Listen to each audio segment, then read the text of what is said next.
أعوذ بالله من الشيطان الرجيم بسم الله الرحمن الرحيم الحمد لله وكفى وصلاة وسلام على رسوله المصطفى وعلى آله وصحبه ومن اتبع هداه ربنا اغفر لنا ذنوبنا وإسرافنا في أمرنا وثبت أقدامنا وانصرنا على القوم الكافرين أما بعد فقال المصنف رحمه الله تعالى الجملة الثانية وفي هذه الجملة ثلاثة أبواب هذا طلاق مناسبة لك شباب باكي مناسبة لك birincisi في ألفاظ الطلاق وشروطه طلاقنınki şu mundadisi talaq düşüdü deyilgan lafzlar qaysi onun şartları var mı? Boz qaysi elbette tane ki tafsili men yecuzu talaqu mimmen la yecuz qanda adamning talaqa kuchkiga yecuz degan shart kuchkiga jaiz degan shunday zo'qamazda kuchki bo'ldi hisob bo'ldi desa ba'zidan hisob bo'lmaydi masalan mas sarang degandek adam kichik bola الباب الثالث في تفصيل من يقع عليها الطلاق من النساء ممن لا يقع. Yani kanda ayollarga talaq tushadi, kandaga tushmaydi.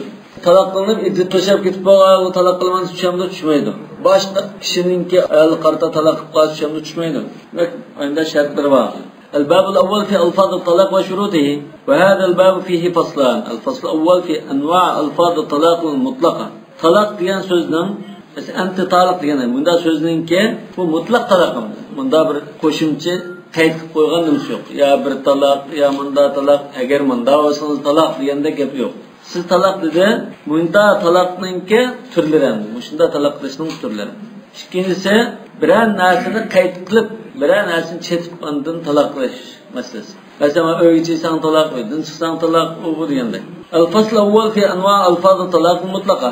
أما الطلاق degan so'zni mutlaq talaq bilan boshqa hech qanday qayd qilinmagan holatda qayddan yalang'och holatga kelgan bunda talaq buning lafzlarining bir nechta turlari bor. Ijma'ul muslimuna ala anna at-talaqa yaqa'u idha kana bi niyyatin wa bi lafzin sarih. Barliq olimlarning birdek ittifoqida talaq niyatmi bor, aniq ochiq ehtimolsiz lafzmi bor bo'lib qolsa talaq tushadi dedi. Ko'ngilda niyat qilgan bu talaq qilishni.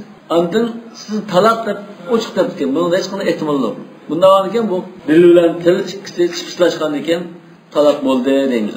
Shu barliq fuqaroning birdek ittifoqi. Biz o'tgan darsda to'qiliq she'rni o'qidik. Innal kalama la fil fuadi va innama ju'ila al-lisanu ala al-fuadi dalilan. Ama ash qalbdikini, dildikini til ifodalab berdi.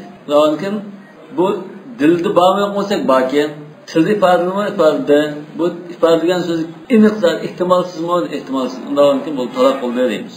واختلفوا هل يقع بالنية مع اللفظ الذي ليس بصريح. Hem niyet baken, lafzı mı baken. Lekin bu lafz talaq degan so'zga dalilda aniq, ehtimolsiz aniq emasken. Masalan, yo'qlar degandek. Yo'qlar deganda qo'yib berdim yo'qol degan bo'lishi mumkin. Shunga o'xshagan. Uydan chiq degandek ehtimolli bo'lgan ekan, buni talashtasi shu. Au binniyati dunalab.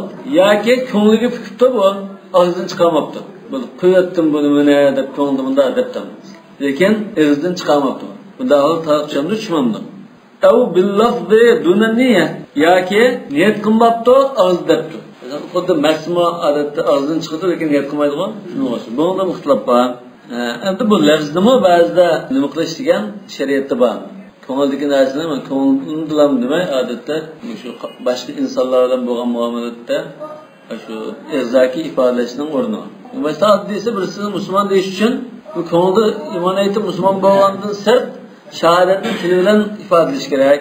Talaqmi shunga o'xshash masalan. فمن اشترط فيه النية واللفظ الصريحة فاتباعا لظاهر الشرع. Demek niyet bilan lafz chiqsa shuni bo'lish kerak deb chiqsa shart qilganlar shariatning zohiriga asoslanib shunday degan. Yani shariatning zohiri degan bu shahodatda deymiz, ba'zi ibodatlarda, muomalada aslida aniq og'zida demi so'nmaydigan bo'lgan ekan, ham niyatim bor, ham lafzim bor. Bunda ikkisi chiqishlarsa ondan bo'ladigan bo'lg'achqa shuning asosan, yani shariatning ko'p 90% unda amal ibodatlari shunda ikkisini chetishlar. Innamal a'malu binniyatidir. Ondan ayda shahodat aytish, hajni niyat qilishlar bor masalan. Ijab va qabul masalan nikahlarda. Va kazalika man aqama az-zahira maqam as-sarih. Yana asosan aniq bo'lmasa 90% bu shuni bildirdi degan so'z bor. Mesela aytay bu degandek, shunda zohir narsa lekin sarih emas. %100 shuni bildirgan emas, lekin shunda talaq deganligi eg'ir bosilgan so'zi bor. Bu mu sarihlar o'xshash deb qaraganlar. Ve men şebbehu bil aqd fil nazri ve fil yemin. Yani andan nezrga mi o'xshatamiz. Nezrda bu odatda ko'ngliga pukib, eg'izda deyishiran munosabat qilib qo'yamiz. Odatda nezr qilishni ko'ngliga pukib qoldi, eg'izdan chiqarmabdi. O'sha nezr olmadi dedi. Lekin eg'izdan chiqib lillahi alayya kada va kada yoki balam salomat qaytib kelsa bunda qilmadi, eg'izdan chiqarish nezr bo'ldi. Qasamni shunda ko'ngliga puklab, ko'ngilda qasam qildim desa hisoblanma. Ammo tilda shuni deyish kerak. Degan ekan kafarat qildi dedi. Tamam. Tilida deb ko'ngilda niyat qilgan bo'lsa qasam bo'ldi. Aqattumul ayman, la yuqibullahu billahi fi ayman. Demak, shuni o'qitib qarsa, awqa'ahu bin niyyati faqat. Ve kezalike men aqama az-zahir maqam as-sarih. Ve men şebbehu maqam as-sarih da bir to'xtatsak bo'ldimlar. Afaman ishtarat fi niyya vallahu sarih fattaba'an az-zahir sha ve kezalike men aqama az-zahir maqam as-sarih, yani ishtarat fi niyya vallahu bu tugide. Hamda niyat bilan talaq tushdi deganlar, eg'zoki demismi, ko'ngliga pukishirallam talaq tushdi deganlar. Bu ilgirilardan keyin Zuhri bilan Ibn Sirinni qarshi ekan. Yani ko'ngliga pukishirdan talaq tushdi deganlar. Nazrga o'xshatganlar. Ya, nazrga o'xshatganlar. Bu ko'ngliga nazrni puksimi, nazr bo'ldi demakchi o'xshaydi. Qasamni eg'zoki demismi, ko'ngliga puksa qasam bo'laverdi degan. Demak, ashuni o'xshatib, niyat bilan talaq tushdi debdi. Ya bayatın man degan so'z hozir ma'noning ta'niga qarshi chiqdi. Bayatın man buni ham lafz bilan ham niyat bilan tushdi deyga o'xshaydi deb, nazr bilan yeminda og'izdan chiqarsang, andin bu nazr qasam bo'ldi degan. Ali Mavla nazr bilan qasam og'izdan chiqarsang, ko'nglingga puksang bulardi deydi ekan. Balki jumhur shunda deyishi mumkin, Alloh alam.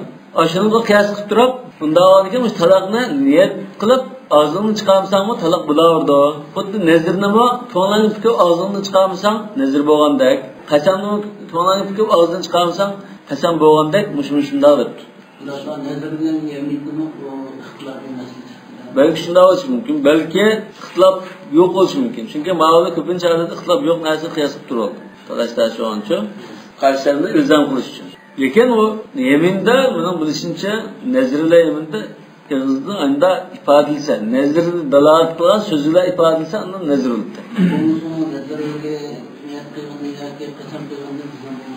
Virgül olmaydı.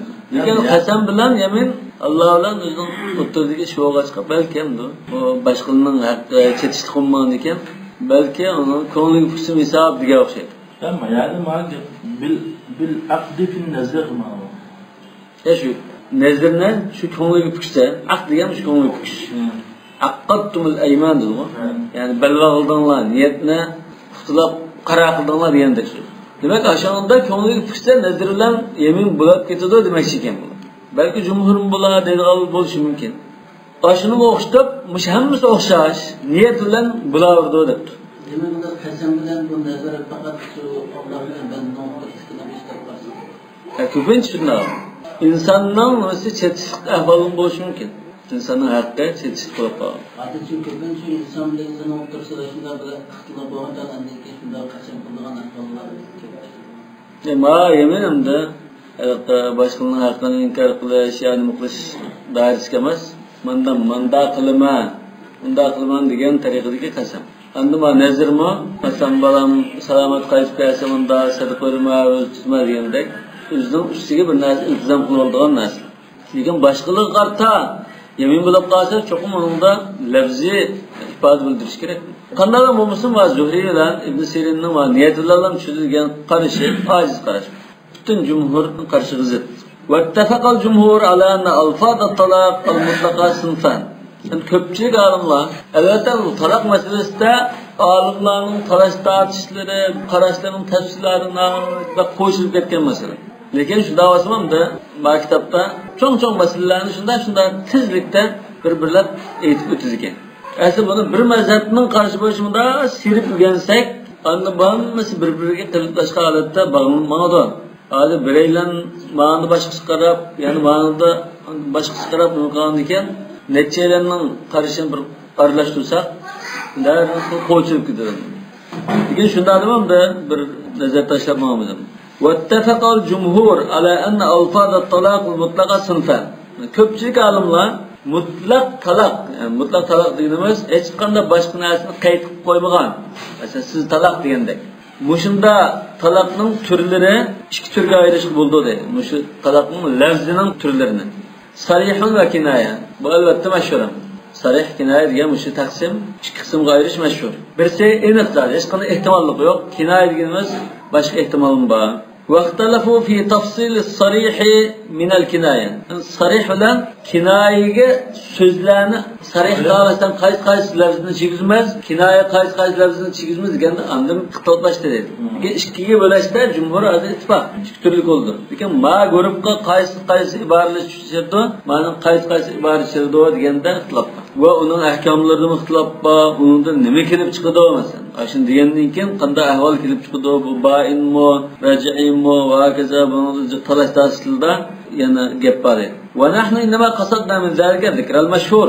Yani biz mush kitobimizga tutgan uslubimizda mashhur cho'ng masalalarni shunda bahs qilib o'tamiz, hamma tafsilot qilib o'tamaydi. Va ma yajri majral usul. Yani qoida xarakterlik masalalarni bahs qilmoqchi edik. Shuna shunda bayon qilib o'tamiz edi. Faqala Malik va ashabuhu, Imom Malik bilan shogirdlari as-sarihu va lafzu at-talaq faqat. Talaqning sarih zodi hech qanday ehtimollik yo'q lafzi talaq degan so'zning o'zi. Undan boshqa so'zning hammasi kinoya bo'ldi dedi. U hammasi aniq bildirmaydi, ehtimollik bilan bildirdi dedi. Va hiya indahu ala darbayn zohiratun va muhtamila. Demak, kinoya degan turmi Imom Malik buni ikki qismga ayirdi, ikki darajaga. Zohira degani sal talaq degani sal jalliq, ig'ir basilgan. Muhtamila degan har ehtimolligi bor. Masalan, Uyg'urchada kinoyani nunda misol qildik-da, bizning yuqoridagidek Uyg'urcha masalan normalda biz hozir qo'li uzun deb qo'ydik-da masalan. Qo'li uzun degan ikki ehtimollik bor. Rost bu odamning qo'li uzun bo'lishi mumkin yoki u badandagi qo'li emas, buning va jamiyatdagi iqtidori, masalan bir ishni hal qilish qudrati degan bo'lishi mumkin. Ya qo'li agri desak, rost qo'li agri bo'lishi mumkin, o'g'ri bo'lishi mumkin. Demak, shunda ehtimolligi bor so'z bo'lg'achqa, buni yana ikkiga ayiradi. Talaq degan so'z sal agri bo'ladigan yoki unda bo'lishi mumkin, bunda bo'lishi mumkin, ikki ehtimollik bor so'zda. Va ya shu sarih maqsudmi kinoyani. Sarih hozir shu talaq degan so'zdan bo'ldi. Endi u bir so'zki uning ehtimolligi yo'q, hech qanday turga ayrilmaydi. Ma'vo kinoya degan ikki turga ayrildi. Buning jiq lafzlari bo'lg'achqa. Va bihi qala Abu Hanifa debdi. Imom Abu Hanifa mo shunda qarabdi, ya'ni bu kinoya nima yoki o'sha talaq degan lafzning o'zidan sarih bo'ldi. Ya kinoya va sarihda ondan talaq degan so'z shu sarihning birdan bir turi debdi. Hani kinoya degani zohira mahtumda atildi. Demak, yuqori qarash Abu Hanifa bilan Malikning qarashi desak bo'ldi. Muhtamil. Shuna qarshiligi İmam Abu Hanifa Shafi'i degan qarashni qarshi oldi. Abu Hanifa yuqorida Imom Malikning qarashi bilan o'xshash chiqdi. Ya mahmula desak bo'lma to'g'ri chiqib qoladi. Yani yuhmal ala hadal ma'na va yumkin an yuhmal ala hadal ma'na. Wa qala Shafi'i, Imam Shafi'i Imam Ahmad bilan birga buni. Ikki imom billah, boshqa imom billah. Maktabda Imom Ahmadning akamida masalada. Alfazut talaq sariha thalath. Talaqning zodi hech qanday ehtimolligi yo'q lafzi ushlab turadi Imom Shafi'i. At-talaq wal firaq was sarah va al-madhkura fil Qur'on. Mana Imom Shafi'i Qur'on Karimda bu talaq oyatlarida mush uch lafz kelgan. Sarrihuhunna sarahan jamila. Shunama sarah degan. Usarrihkunna sarahan jamila dedi. أو تسريح بإحسان هذا مثلا صراح مشو عند فراق وإن يتفرقا يغنى الله كلهم فارقوهن دبا عندن طلاق ديان سوزما إن طلقتم النساء طلاق ديان الوتبا وقال بعض أهل الظاهر أن الظاهري لازم بالقرب عالم لا يقع طلاق إلا بهذه الثلاث ظاهر لكن قلب مش شخل عبارة başka sözde talak düşmeyi de durur. بعض الظاهر Zahirinin bir kısmı. Hemiz demeyen bozma. Davud-u zahir demeyen bozsa, İbn Hazm demeyen bozsa, bazı zahir olur. Hemiz demez lekin. فَهَذَا هُوَ اخْتِلَافٌ فِي صَرِيحِ الطَّلَاقِ مِنْ غَيْرِ صَرِيحِهِ. Demek hazır talakның iki kısmı bo'lgan bo'ldi. Jumhuran. Dört mezhebning o'zida zahirning badeli sarih va kinoya. Sarih degani Hanifi bilan Maliki mazhab shu talaq degan so'zning o'zi. Anta taliqun, anta mutallaqun, anta talaqun degandagi. Ondan kinoyalari undan boshqa. nurg'un gaplar bor. Albatta ondan Hanifiy mazhab, Maliki mazhabning kinoya ichiga qaysi lafzlar kiradi deganda albatta ixtiloflashadi. Ma 7 tal so'zni iboratni tiqishi mumkin, ma 10 tal so'zni tiqishi mumkin, ma 4 talni tiqishi mumkin. İmam Şafii ya talaq sarih degan so'z bilan bo'ldi. Yani anti musarraha desimi, faraq to'ki desimi masalan, anti talaq degan o'xshash demakchi. Ehtimolli qo'y. Men boshqa narsani niyat qildim, og'zimda shunday chiqarganlar desa unmaymiz deb. Chiqishning farqi. Lekin kinoya deb qaragan taqdirda Imom Malik va Abu Hanifaning sarrah to'ki desa, ya faraq to'ki desa, yo'q men boshqa narsani niyat qildim, u talaqning niyatim yo'qdi deb qolsa, mayli deymiz. فهذا هو اختلاف في صريح الطلاق من غير صريحه. هذا ما مثل كده. صريح الطلاق كناية الطلاق. البته كناية الطلاق قيس لفظ شدوه تخيل بحثهم. وإنما اتفقوا على أن لفظ الطلاق صريح. أما الطلاق يعني سجدة هذا ما لا اتفاق ده. ظاهري لا إمام شافعي إمام أحمد إمام مالك أبو حنيفة. تويترين طلاق olsunlar, beşeylen değil mesela. Ya kaç asasen malumlar ittifakım. Niçin? لأن دلالته على هذا المعنى الشرعي دلالة وضعية بالشرع. Çünkü talaq degan so'zning ayolni da qo'yib beradigan ajrashishga qarta ishildiganligi buni shariat belgilagan narsa. Asl talaq degan og'amchini yishitish, birisini bog'lab qo'ygandan qo'yib o'tishdak ma'no bo'ldi lug'atda. Lekin shariat kelgandan keyin talaq degan mush so'z asli boshqa narsani deymiz itloq masalan. Atlaqa al-asir masalan. Atlaq al-hadl degandek ya atlaq al-ba'ir degandek bunda ishlatsa talaq degan so'zni shariat kelgandan keyin mushu ayolni qo'yib o'tish bilan belgilayapti. Xuddi masalan namoz, zakat deymiz, jet narsani shariat kelgandan keyin ayrim belgiladimiz. Xula deganda shunday belgiladiga, xala degan xal'andar bir narsani sevitishdi. Shariat kelganda xula degan mana shu ayoli pultalab yerdan ajrashishga ishlatganda shariat bekitgan narsa. Wada'ahu ash-shar'. فصار أصلا في هذا الباب ondan keyin muşu en asaslık ul olduğun sözmüş. Hemmeden bunun ittifakı. وأما ألفاظ الفراق والسراح فهي مترددة بين أن يكون للشرع فيها تصرف يعني فراق bilan sarah ma Şafii mazhab muşumu talaq o'xshashlar turoldiga. Bu hamda sal ehtimollik bor. Shariat rasamni mushuni talaqqa qo'ygan bo'lishi mumkin yoki boshqa yagim ishlatgan ahvol bo'lishi mumkin. Yani en tedulla bi'urf ash-şar' al-ma'na alladhi yadullu alayhi talaq. Shariat ash talaq degan so'z nimani bildirsa, shuni bildiradigan qilayotgan bo'lishi mumkin. Shariatning o'yib degan Qur'onda oyatda bunda kelgan ahvolga qarasak, mushu Qur'on hadisning odati bo'yicha ashundalam, yani talaq qilam ishlatilgan bo'lishi mumkin deydi. Aw hiya baqiya ala dalalati al-lughawiyya. Yoki lug'at tarafdan odatda bunda jismoniy tarafdan bir ayrilgan, bunda boshqa bir narsani qo'yib berganmisdan, yo masalan bilkidan ching tutgan bo'lsa, bunda qo'yib bergandimi, saraq tuka desa to'g'ri chiqishi mumkin deydi. Faraq tuka degani masalan yo'lda ketib turib, sendan mishada ayrilay deb nima qilsimi, keyin ayol uchrashayli deganda, qilsimi faraq tuka deyish mumkin. Bu talaq bilan xos so'z emas demak. Hozir mushundan qarasak, amaliyotda rast dalalatul lug'aviyya babinida. Nolkash Imom Malik bilan Imom Abu Hanifaninki kuchliq ma'nosi. Ma so'zlar sarih emas aslida. Chunki Qur'on Karimda bu faraqa degan so'z talaqdan boshqa er-xotinning ayrilishini boshqaligini kelgan. Yani hadislarni tekshirib baksak chiqadi. Lug'atda mu ko'p ishlatildi shunda boshqa ma'noga. فإذا استعملت في هذا المعنى يعني في معنى الطلاق كانت مجازا. Başka ma'noda ishlatilgan bo'lib, unda talaq ma'nosini ishlatilgan bo'ldi. Talaqdan majaz bo'ldi. Yani yüzüne haqiqa fi demaymiz. Yoki boshqa ma'no bilan shu ma'noni o'rtaq hamda uni mushtarak holatda bo'lishi mumkin. Buning ishlatilgan ma'nosi lekin qarina bo'lsa, taloq ajrashish masalasida talash tortish bo'layotgan ahvolda bo'lsa, ba'zi olimlar qarina bilan bu sarihda qilib qoldi yo zohir bo'lib ketdi deyishi mumkin. Mecazın. İz hada huve ma'nal kinaya. Kinayanın ma'nosi ma bir narsa cho'qim mushunda degilmaydigan anında ishlatib qilish ehtimoli bor bo'lsa majaz deymiz go. Shu majaz deganning ma'nosi yaqinlashib qoldi deydi. Yani lafzlar yakun majazan fi dalalati. Dalalatida majaz o. Ma'no ishlatib qilish mumkin. An ishlatib qilish mumkin deganda shu kinaya degan shu narsadir. وإنما ذهب من ذهب إلى أنه لا يقع طلاق إلا بهذه الألفاظ الثلاثة. Üç sözden başka talak çıkmaydı diyelim kimde. Zahirinin bazıları zaman Bunun için şunda da turuldu yani. Enne şer'a innema varad bi hadil alfaz thalatha ve ya'bad. Çünkü şeriatta yani Kur'an hadiste talak kılış meseleleri muşunda lafzlarla kelgan. Bu bir ibadet. Nikah talak diyen bir ibadet ne diken? El ibadetu bima şeri'a. Andalam da turuldu. Ve min şertaha lafz. İbadetinin şartlarının şidimi lafz diyen nasıl var? Fevacaba yuhtasar biha ala lafz şer'iyyil varid fiha.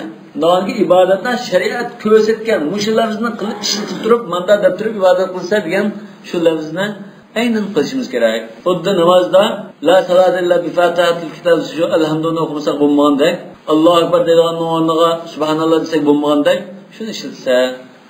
فَاَمَّا اخْتِلَافُهُمْ فِي اَحْكَامِ صَرِيحَ الْفَاظِ الطَّلَاقِ فَفِي مَسْأَلَةً Hem de talakının ki alfazların içinde sarih kayısı sarih kışırdı kayısı çiğnemeydi diyen bayatın mesele şu.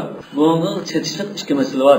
Meşhur meselelerden çıkısı. Birinci ittifak Malik ve Şafii ve Ebu Hanife aleyha. Birinci meselede ama üç imam yani İmam Ahmed no bağmış onda. 4 imam ittifak geldi diyelim. Ve thaniyatu ihtilafu fiha. İkinci meselede ular ihtilaflaştı.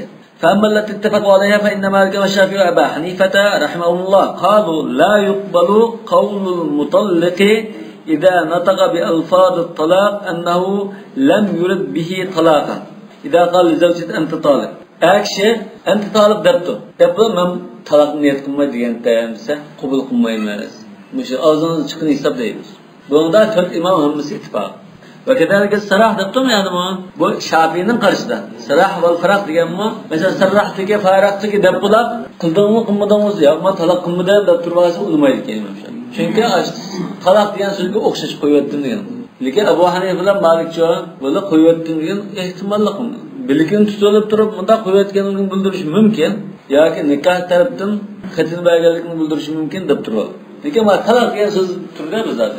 Talak da yok ben talak niyet kılmağandım da turasa ya hesap bular orada deyikimiz. Uygurca talak kılıvettim diyen söz adır. Bu şu talak diyen söz. Kuyvettim diyen şu sarrahtüke diyen yolculuk yapalım. Kuyvettim dese şu niyetini sorayımız hamda. Mesela İmam Şafii'nin ki talak çık etti. Bunda talak kılışın niyet kılmağandım su numara dikemez.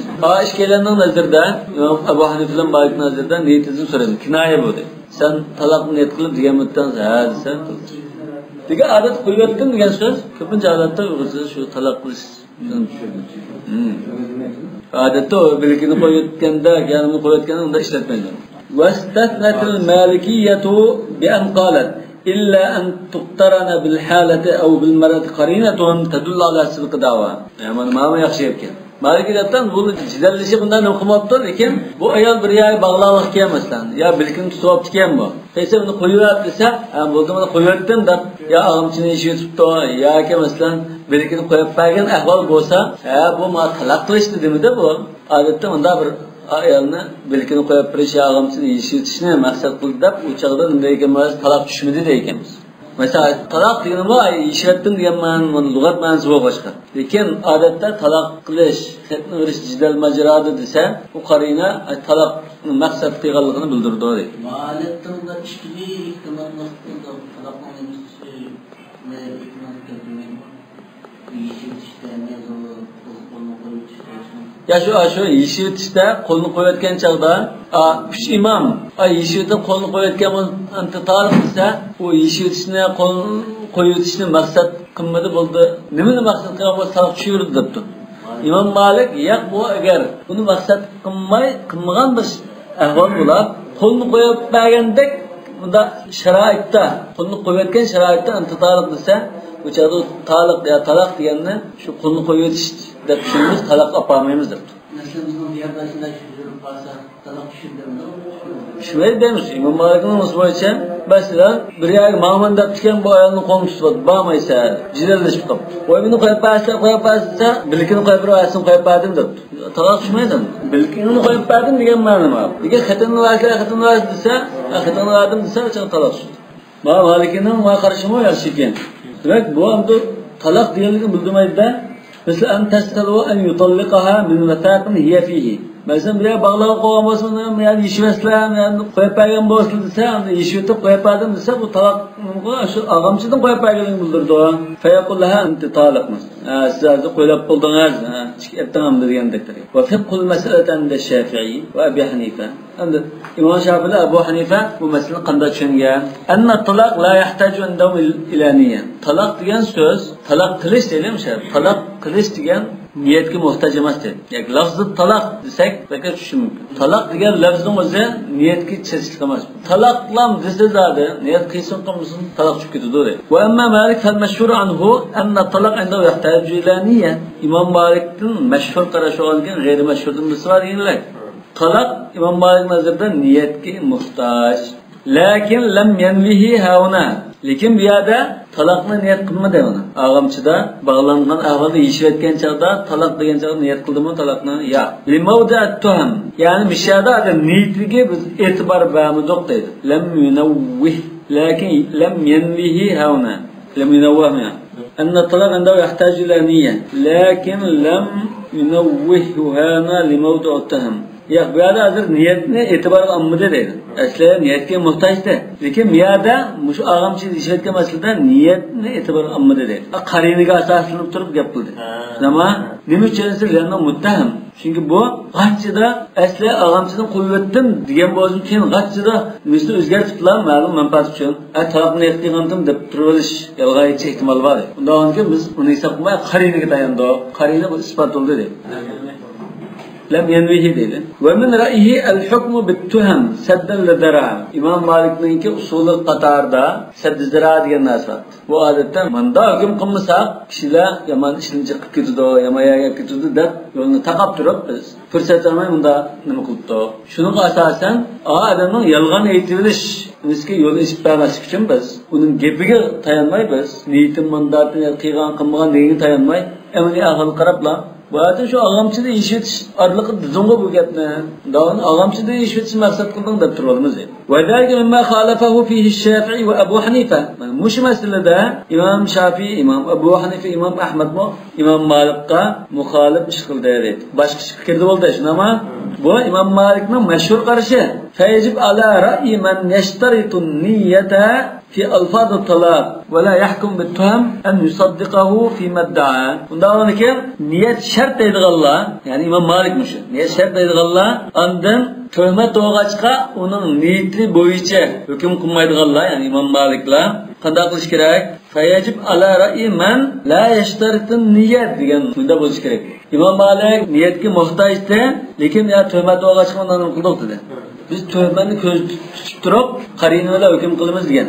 Endi niyetga muhtoj ekan, qarinaga hisob qilmay biz shu og'izdan chiqqanga hisob qilamiz degan odam bo'lib qolsa, o'sha odamning og'zidan nima chiqsa, ma'qul deyish kerak edi. Yusaddiqu fi ma yadda'i. Masalan, shu og'amchiga qo'yayotgan chaqda qo'yayotgansin deb tushunama, taloq debdi. Endi taloq debdi yo taloq debdi. Degandan keyin biz bu odam yolg'onchilik qilib gapni o'zgartirib oldi deb tuhmat bilan qaramaymiz.